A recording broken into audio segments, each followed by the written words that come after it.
بسم اللہ الرحمن الرحیم۔ السلام علیکم۔ انفلوئنشل مسلمز میں آپ کو خوش آمدید کہتے ہیں۔ ناظرین کرام، یہ چینل مسلمانوں کے ہیروز، سائنسدان اور ایسی ہی با اثر شخصیات کو اجاگر کرنے کے لیے بنایا گیا ہے جن کو ہماری نسلیں بھول گئی ہیں۔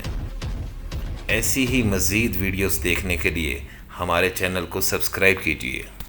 ناظرین کرام، آج کا ہمارا ٹاپک صحت کے حوالے سے ہے، جس میں آپ کو بتایا جائے گا کہ قرآن اور سنت کے مطابق کھانے پینے میں اعتدال کی راہ کیا ہے اور ہمارے لیے صحیح طریقہ کیا ہے۔ اس سلسلے میں ایک واقعہ سن لیجئے۔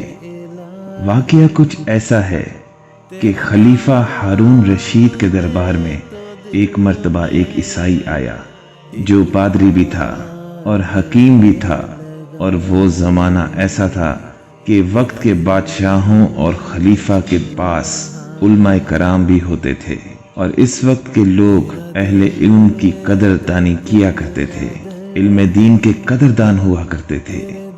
وہ عیسائی پادری آیا اور کہنے لگا، دیکھو، تم لوگ یہ کہتے ہو کہ تمہارے رب نے تمہیں سب کچھ بتا دیا ہے، تو کیا قرآن مجید جس کو تم اللہ کی کتاب کہتے ہو، اس میں صحت کے متعلق بھی کوئی اصول ہے؟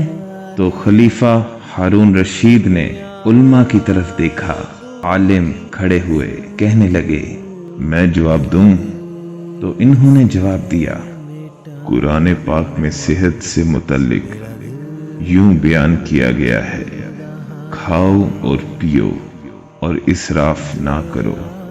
جی ہاں ناظرین، اوور ایٹنگ نہ کرو، ضرورت کے درجے میں ضرور کھاؤ لیکن غیر ضروری چیزیں نہ کھاؤ، اسراف نہ کرو۔ اس نے یہ بات سنی تو خاموش ہو گیا، پھر کہنے لگا کہ تم کہتے ہو کہ حضور پاک صلی اللہ علیہ وسلم تمہارے نبی ہیں اور تمہیں انہوں نے ہر چیز کے بارے میں رہنمائی دی ہے، تو کیا صحت کے بارے میں بھی کوئی رہنمائی ہے؟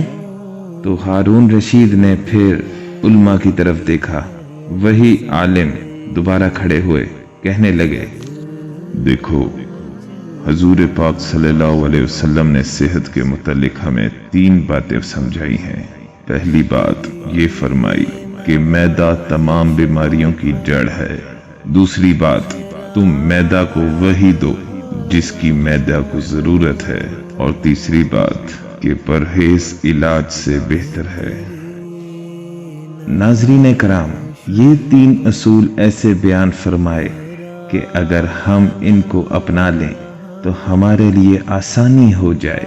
اس عیسائی پادری نے جب یہ بات سنی تو سر جھکایا، پھر کہنے لگا، تمہارے خدا اور تمہارے نبی نے جعلی نوس کے لیے کچھ نہیں چھوڑا، یعنی اب حکمت کے پاس کچھ نہیں رہا، حکیم کے پاس کچھ نہیں رہا، اور واقعی ایسا ہی ہے۔ ناظرین کرام، ایک اور واقعہ مدینہ شریف کا سن لیجئے۔ نبی کریم صلی اللہ علیہ وسلم کے دور مبارک میں ایک حکیم صاحب مدینہ آ گئے۔ ان کو معلوم ہوا کہ اس علاقے میں کوئی ڈاکٹر نہیں، کوئی کلینک نہیں، کوئی طبیب نہیں، کوئی حکیم نہیں، چلو ہماری دکانداری چلے گی۔ تو آ کے بیٹھ گئے اور اپنی دکان کھول دی۔ اللہ کی شان، کوئی مریض نہ آیا۔ اب وہ تو حکیم تھے، کوئی بیمار آیا ہی نہیں۔ تو ایک دن نبی علیہ السلام کے پاس انہوں نے ذکر کیا، تو نبی علیہ السلام نے فرمایا کہ یہ لوگ بیمار نہیں ہوتے، کیونکہ یہ لوگ اس وقت کھانا کھاتے ہیں جب انہیں بھوک لگتی ہے، اور اس وقت چھوڑ دیتے ہیں جب تھوڑی سی بھوک باقی رہ جاتی ہے۔ ناظرین کرام، یہ ایک ایسا پیارا اور سنہرا اصول ہے کہ انسان اگر اس کو اپنا لے تو بہت کم بیمار ہوگا۔ ناظرین کرام، نبی علیہ السلام نے فرمایا کہ آدمی کو بھرنے کے لیے سب سے جو بری چیز ملی ہے وہ اس کا پیٹ ہے، بس اس کو ضرورت کے درجے میں رکھا جائے۔ ناظرین، اس سے معلوم ہوتا ہے کہ صرف کھانا ہی سنت نہیں ہے، کم کھانا بھی سنت ہے، یہاں تک کہ بھوکا رہنا بھی سنت ہے۔